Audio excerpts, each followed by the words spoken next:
Welcome back to Glamour with me, Josh Smith, and brr, it must be cold in here because we've got two honeys up in the atmosphere.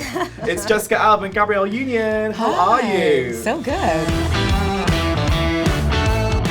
Now, LA Finest, I'm loving it. You're ass kicking, you're ass whooping, you're high kicking badass girls.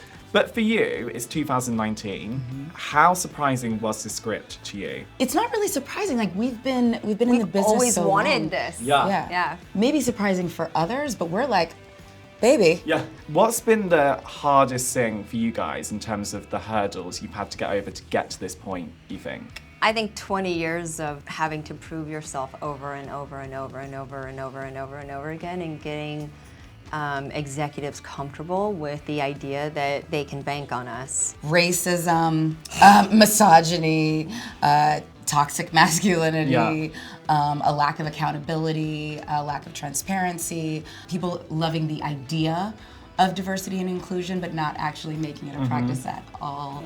You know, those small things. Those small things. Yeah. You are kind of fighting against toxic masculinity in this narrative as well in some ways. Like when you come up against that in your own lives, how do you react to it and how do you shut it down? I'm not gonna be polite and smile. I'm gonna tell you to your face, but the goal is to create an atmosphere for men and women on set of all different shapes, sizes, ethnicities, languages, to feel happy, safe, and productive, and seen and valued.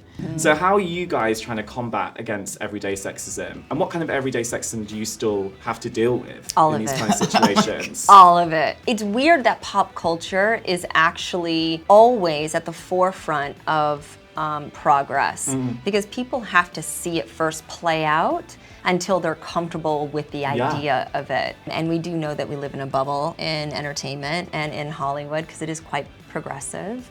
What have you guys learned about the power from sisterhood of working on this show? In our own personal lives, we both have really strong friendships with women. I feel like there has been such a lack of that type of representation of female friendship. What kind of world do you want to build for your children, would you say? I want them to be able to be seen in their fullness and appreciated in their fullness, and for people to see their worth and their value. That is the goal. And for every child in this global village to feel like their lives and their very breath holds the same weight. How awful the whole immigration thing is happening, and children are being locked in cages and separated from their families still. It's atrocious. Our laws aren't there to protect our children. I think that is something that we as parents have to continue to fight to make sure that our kids feel safe and protected, so they don't have to worry about going to school, say. Yeah.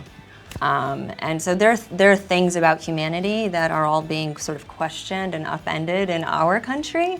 Then hopefully we're creating a world where that happens.